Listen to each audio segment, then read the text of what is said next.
Hello everyone, I hope you are all fine. In this video, I am going to talk to you about the poem Amanda. This is the sixth poem in First Flight, the CBSE textbook of class 10.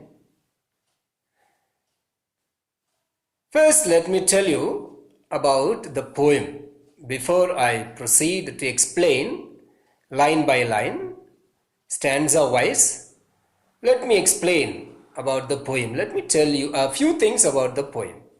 This poem is about a nagging mother and Amanda.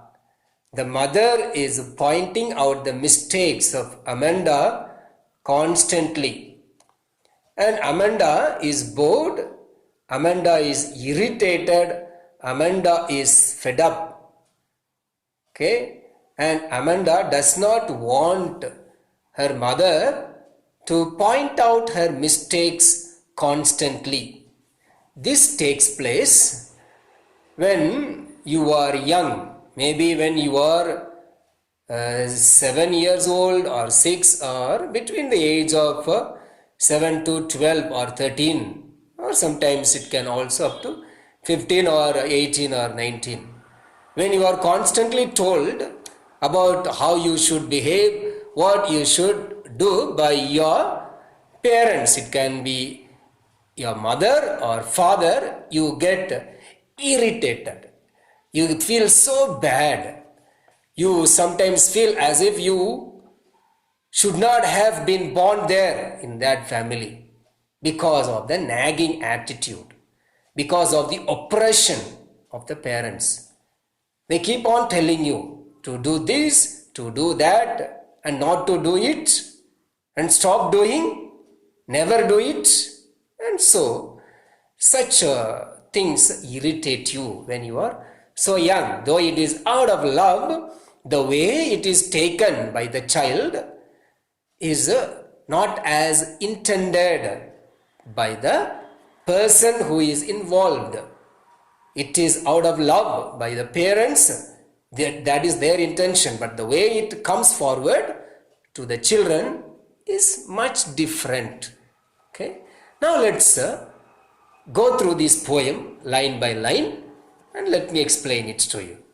Okay, please keep your textbook ready with you and follow it. Keep your textbook and then follow the poem. Okay, yeah. Don't bite your nails, Amanda. Don't hunch your shoulders, Amanda.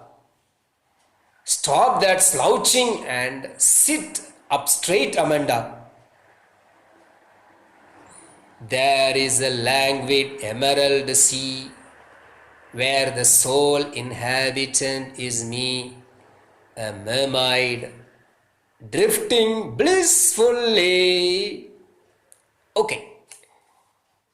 This stanza talks about how mother corrected Amanda. The whole poem talks about it. In this stanza, she is correcting her, and what is the response of Amanda? The response of Amanda is given in the parenthesis. Given in the parenthesis. What do you mean by parenthesis? Within bracket. Okay, that is the response of Amanda. Okay, now let me tell you a few words for which you may require explanation. Okay, some of you may know, some of you may not know. Let me give you the explanation of some of the difficult words. Hunch, H-U-N-C means bend. Okay, slouching means sitting in a lazy way. Languid means relaxed. Emerald, here it means green color. You have got emerald house in your school. Inhabitant, you know the meaning. The meaning is resident. Drifting, carried slowly by the water. Blissfully means happily. Okay. Now let me tell you what the poet is trying to tell us through these two stanzas. Okay? The poet is describing Amanda, a little girl who is always pointed out by her mother for her mistakes. I say here it is a mother, though there is no reference to mother or father in the poem, because it is mother who is directly involved in the growing up of a child primarily. Okay, that is why the mother is taken. It can also be a father. Okay, and that girl imagines, Amanda imagines to be something else. She does not want that. Okay, she imagines to be an orphan sometimes. She imagines to be a mermaid sometimes. Okay, because according to her, they are free, much more free than her. Okay, and next, the poet says that the mother is pointing out Amanda for biting nails. Amanda is biting nails, which is a bad habit. So that's why she says, don't bite nail, Amanda. Okay. So in the whole poem, there is exclamation. Exclamation is used to speak about a strong expression, strong emotion. Okay. It talks about the rising inflection. When you are angry, you raise your voice. Okay. When you shout at somebody, you raise your voice. Okay. So the mother is raising the voice here against her child. Next she says, sit straight, don't bend your shoulders. Okay, that's the meaning of slouching. Don't slouch, sit straight, don't bend your shoulders. Okay, and when you bend your shoulders, you are lazy. Don't be lazy. Okay, Amanda, who has the habit of bending her shoulders and sitting lazy, is being pointed out because her mother wants her to sit in a right posture. Okay, mother says, sit straight, sit straight, sit straight. Always telling this, always telling this. Who will like it? Amanda does not like it. Okay, I'm sure you also don't like when you are pointed out always the same thing. Okay, when the corrections are given, something new should be said, isn't it? Every time the same correction, nobody likes it. Even I don't like it. I hope you will also not like it. Okay, so this is a very good poem. Okay, that talks about the relationship of a mother and a child. Okay, mother wants all good for the child. The child does not realize. Okay, so it's the responsibility of the mother to tell it in the right way. This poem teaches us that. Okay, let's continue.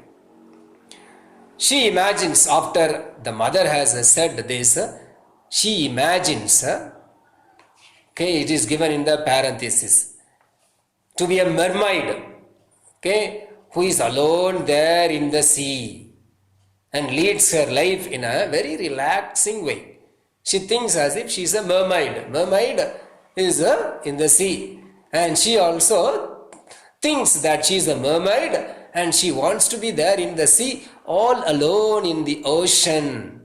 She says that she wants to be carried away by the current of water, and she feels the relaxing environment there. Okay, so after this scolding of the mother, she feels this. She wants to be free like a mermaid, okay, in the sea.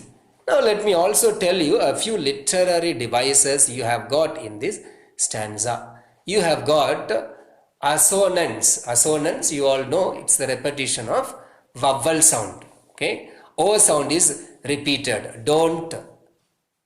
Shoulders. Okay, the rhyme scheme, you all know, the rhyme scheme here is A, B, A, C, C, C. Okay, then there is also metaphor.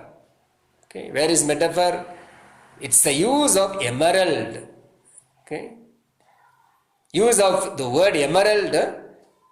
It's a sea. It refers to the green color in the sea. Okay, so there is metaphor. Then there is also repetition. Where is repetition? You can very easily find out. Amanda is being repeated very often. Okay, there is also imagery. Imagery, you all know what is imagery. Imagery means when the word is said, the picture is created in the mind. Here you have drifting blissfully. Drifting blissfully. Okay, carried away blissfully, very happily in the waters, okay, in the ocean as mermaid. Okay, that is being picturized in the mind. Okay, then you also have got alliteration. Alliteration is repetition of the same consonant sound at the beginning of two successive words. Okay, here you have got stop that slouching. S is repeated. Okay, then you also have got allusion. Allusion is reference to a very popular animal or place or thing. Okay, here there is a reference to mermaid, so there is allusion. Okay, and it also creates imagery in the mind. Okay, I hope you all have understood. Let's continue the poem in the next video. Okay.